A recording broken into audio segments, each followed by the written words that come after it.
ஒருவன் தொழுகப் போகிறான். கைகால்களை அலம்ப சொல்லி இருக்கிறது இஸ்லாத்தின் திருக்குரான் சரி. ஒது செய்வது பரல். அப்படி ஒது செய்யும் போது இந்த நெகத்தில் ஆகலை என்று வைத்துக் கொள்ளுங்கள். உங்கள் ஒது கூடுமா? அப்புறம் தொழுகையும் கூட இல்லைங்களா? ஒது கூடுமா?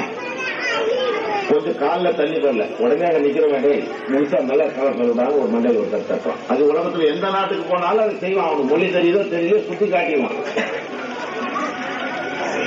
அப்போ ஒரு சின்ன சடங்கு நிறைவேறாமல் போனால் அந்த முழு செயலும் நிறைவேறாமல் போய்விடுகிறது.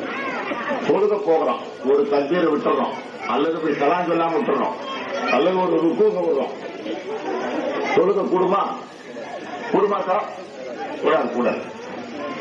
அப்ப இறைவன் சொன்ன சிறு கட்டளைகள், அந்த சிறு கட்டளைகளை நீங்கள் மீறினாலும் இறைவனுக்கு ஆற்றிய பணியாக அது ஆகாது. அதுதான் உங்கள் மார்க்கத்தின் தீர்ப்பு. அதுதானே திருக்குறள் சொல்லி இருக்கிறது. அல்லாஹ் கல்யாணத்தை எப்படி செய்ய சொன்னாலும் உங்களுக்கு பெருமானார் எப்படி நடத்தி காட்டினார்கள்.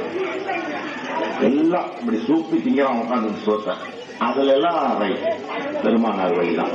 அஜெட்டு முழங்காலுக்கு மேல வேட்டி கட்டியிருக்காரு, பெருமானார் வழிதான். தாடி எல்லாம் கரெக்டா வச்சிருக்கிறான், பெருமானார் வழி. தொப்பி பக்கா வழிதான். அந்த பார்வை தோற்றத்துல நீங்கள் எல்லாம் முன்னின் சொல்லி பார்வைக்கு நல்ல ஒரு இறைவனுக்கு அடிபணிந்த அடிமைகள் போல் இருக்கிறீர்கள். அது நல்ல ஒரு பண்பாடு, ஒரு கலாச்சாரம். ஆனால் நெஞ்சுக்குள் நீங்கள் வஞ்சகர்களாக இருக்கிறீர்கள். வஞ்சகர்களாக எப்படி? முனாஃபிக்குகள்.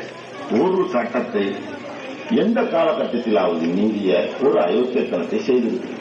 எப்படி? ஆண்டவன் உங்களை எப்படி திருமணம் செய்ய சொல்லியிருக்கிறான்? பெண்ணுக்கு பணம் கொடுத்து, அவளுக்கு தேவையான பணத்தை கொடுத்து அவளை நீ திருமணம் செய்ய வேண்டும். பொம்பளைட்ட நீ காசு வாங்கி திருமணம் செய்தால் இறை கட்டளை மீறிய சைத்தான் அந்த இடம் நிக்கா அல்லது அந்த பெண்ணோடு வாழ்ந்த வாழ்க்கை விபச்சார வாழ்க்கை.